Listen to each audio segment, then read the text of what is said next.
Dad scoffed at my $300 gift. Lena pays $4,700 for mom. I smiled. Those payments came from my account. My sister threw a folder. We voted, you're out by Friday. That night I cut off everything.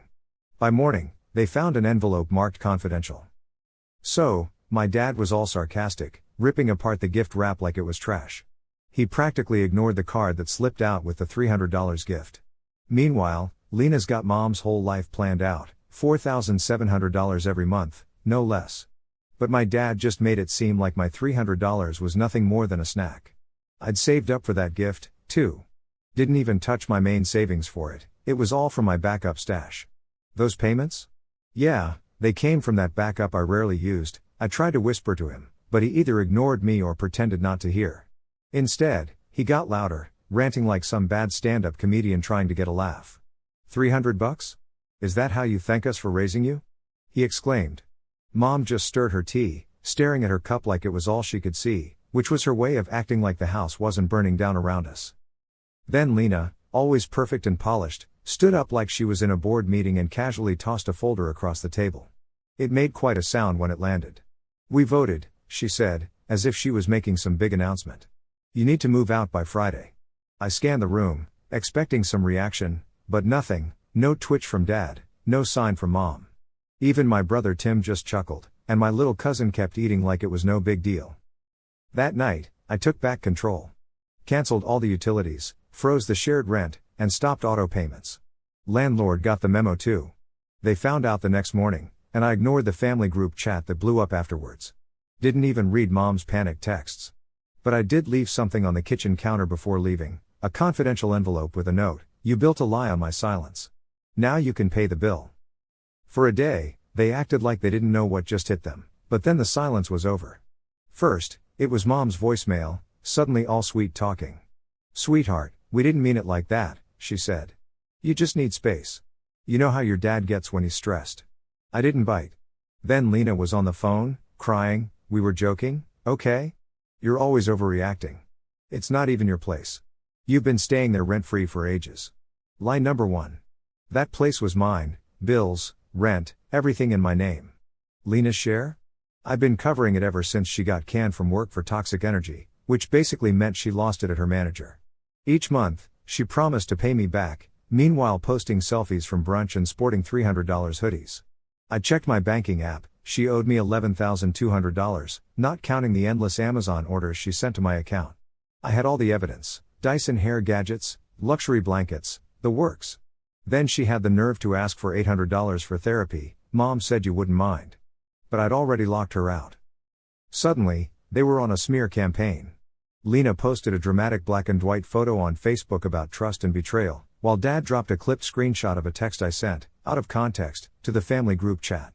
Relatives I hadn't seen in years suddenly weighed in. What happened to that sweet boy? They asked. I didn't argue back, didn't waste my breath. Instead, I started going through my stuff and found Lena's old hard drive she used during her freelancing days. I never delete anything, I archive my truth, she always said. Well, she sure archived a lot. In a folder labeled Rent_2022, there it all was, a detailed record of every scammy transfer and auto pay she'd done, like she was writing a guide on how to rip off your brother. Even worse, a folder full of recordings. I played one, and it was Lena, rehearsing lines like it was for a play. There were even fake voice clips, her abusing apps to chop and splice voicemails of mine, turning I don't care if she lies again, I'm done into I don't care if she dies, making me sound like the bad guy. Flashbacks hit me. I was 19, working late at a diner when Dad called, saying the fridge broke and they couldn't get a new one. I wired $800 that same day, canceled my semester textbooks to make it happen. He just texted back, appreciate it. You're finally stepping up. No, thank you. No, we'll pay you back next month. Then I saw they bought new patio furniture on Facebook, perfect for family barbecue season. Meanwhile, there I was in my dorm, eating dry pasta with no sauce, wondering if I was the crazy one or if they were. Fast forward to Thursday, and I called the landlord. He seemed pretty confused when I asked about the lease. Turns out, my sister had told him I was moving to Seattle and she'd be taking over the payments. She hadn't even mentioned she was trying to take the apartment. She just waltzed in with some fake story, thinking I'd just go along with it as always. I showed him all the proof, receipts, utility bills, texts, Even a voice memo where my mom straight up says that I always handle the rent because Lena can't. Lease reassignment? Cancelled.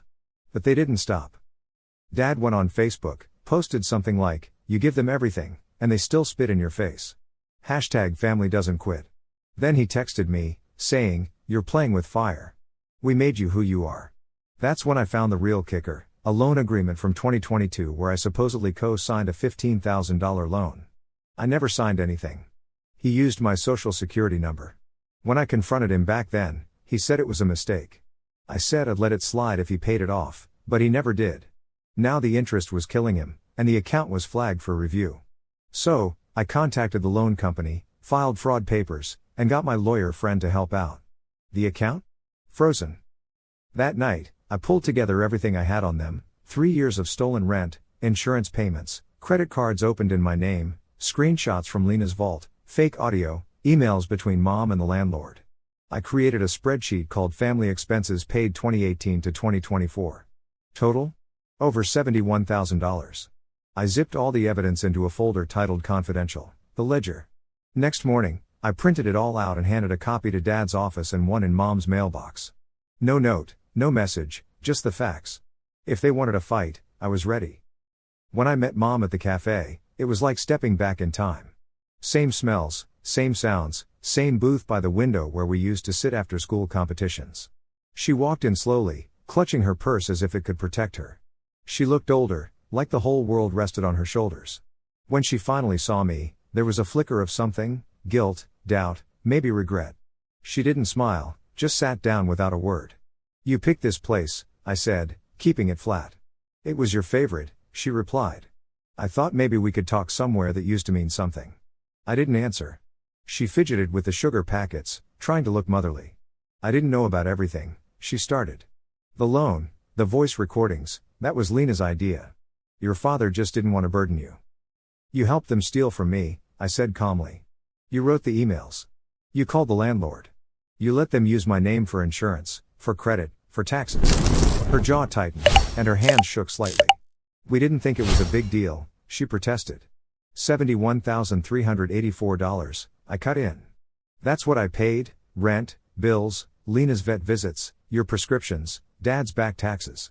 I have a ledger." I slid the folder across the table. "You're lying," she whispered. I opened it, pointed to page 3. "This is your email to the insurance company. Remember when you said your card wasn't working?" She blinked rapidly. Then I pulled out a tiny flash drive and set it on a napkin. "This has Lena's audio montages. You should hear what your daughter created and what your husband approved." Mom looked like she wanted to disappear.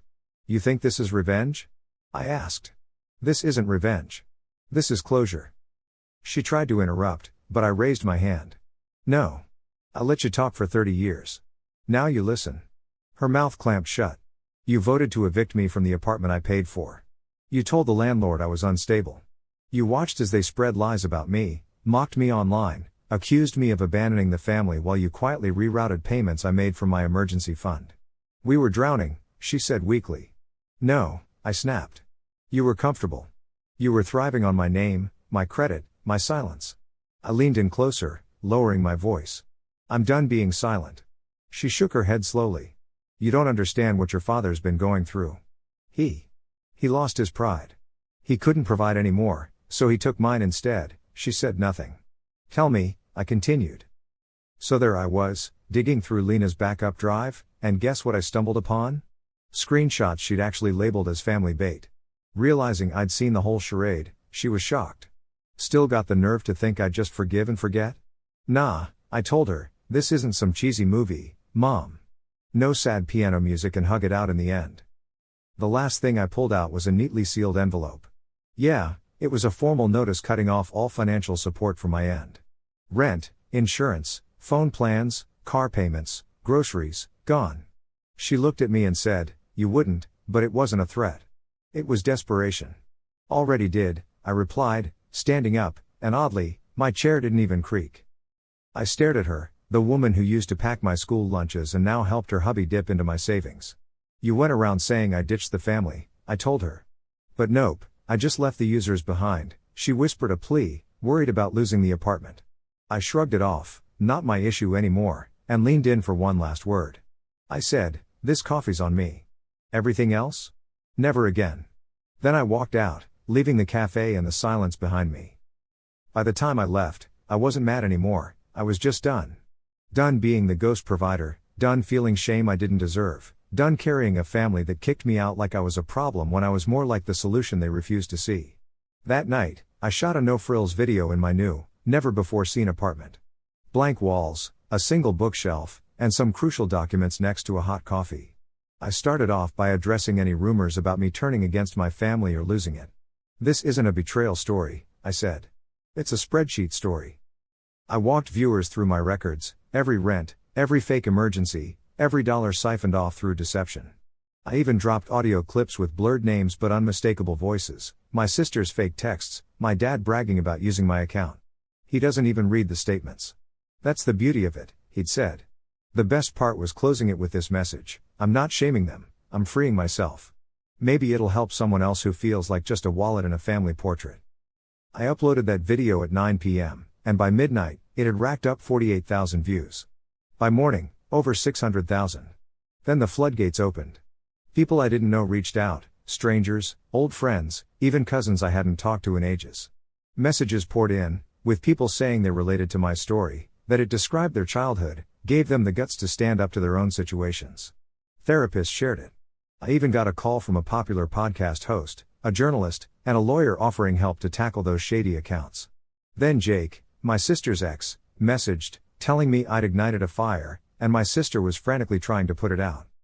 I didn't bother responding to any family messages. Not my dad's voicemail criticizing me, not Lena's text pleading for damage control, not even mom's email saying I'd made my point. Because it was no longer about proving anything. It was about living in truth, something they couldn't escape anymore. A week later, I launched a simple website, a kind of digital safe space for folks used by their nearest and supposedly dearest. It wasn't a non-profit yet, but it had resources I wished I'd had: tips to free shared accounts, form letters for landlords, a guide titled How to Exit a Family with Receipts, and a donation link for a fund supporting adults recovering from family-based financial abuse. The site blew up, raising over $14,000 in just a few days.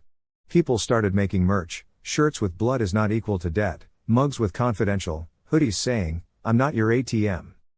Then, a high school buddy sent me a link to my dad's Facebook. He had posted a shaky video from his car, trying to spin his own tale, saying I was always difficult, unstable, and that my video was a fake. But it didn't fly. 4 likes, all from bots, and the top comment brutally pointed out, "You taught him everything he knows, especially how to walk away." A few days later, I drove by the old house, not to go in, just to stand across the street. It looked lost, like it was trying hard to forget itself. I slipped one last envelope into their mailbox. Inside was a copy of the final withdrawal form, signed and stamped. I left a note in red ink: "The end." I decided it was time to stop paying to keep things quiet and just embrace the noise. That weekend, I left town for good. New city, fresh keys, and a brand new phone number with an area code that no one back home would recognize. Just before I turned off the lights in my new place, I gave one last look at a framed print above my desk. It was a gift from someone who saw a video of mine and said it helped them out big time. It said, "Not a villain, not a victim, just finally unavailable." I grinned because for once, I didn't owe anyone anything, not even a goodbye. I tackled my contacts list first: scroll, tap, delete. Mom, Dad, Lena, Tim, Claire, Uncle Jim, and even that cousin who I kinda liked for 5 minutes back in 2009. Gone. Then I hit up my social media.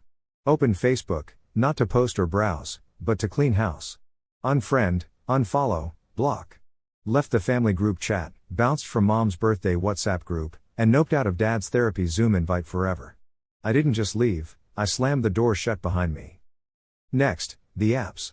Logged into my mobile bank to see 6 auto payments I was still covering: Mom's insurance, Dad's gym, Lena's cloud storage, Tim's Spotify, and some sketchy $8 monthly charge called Utility Help Fund, which used to be mine. That bit cracked me up. I stopped all of them. Found a list of connected users. There were 5. Remove, remove, remove, remove, remove. Yes, I was sure I wanted to cut them off. That night, I came home and did some serious cleaning, not your average dusting. More like a full-on cleansing ritual. I had 3 boxes of family stuff: keep, ? And trash. The graduation card that read "We're proud of you" went into the trash, along with Lena's snow globe from her sorry for screaming phase, and a cabin photo from the time Dad called me useless. All of it, even the handmade ornament Mom gave me in 8th grade, had to go. Detox isn't something you do halfway. I got myself fresh sheets, white and pristine, new dishes, new towels, and a new scent for the diffuser, citrus and rosemary. Nothing cinnamon, no memories of her kitchen. I rearranged the furniture, spun the desk around, moved my bed by the window, and changed the locks. Then I sat at my kitchen table, all by myself. Coffee in hand, phone silent. It was my birthday, and the only text I got was a $15 refund from PayPal for a canceled family thing. For the first time, I felt totally free. No fake birthday wishes, no guilt trips from Mom, no snarky Facebook posts from Lena about forgotten parents. Just me, a tidy apartment, a stocked fridge, and a cake I got for myself, pistachio, no frosting, just how I like it. I poured some wine, lit a candle, sat on the floor, and whispered, "Here's to surviving everyone else." Took a bite and smiled. This wasn't loneliness, it was detox. I could finally breathe. If you haven't yet, please subscribe. And hit the notification bell to stay updated with more crazy real life stories happening around you.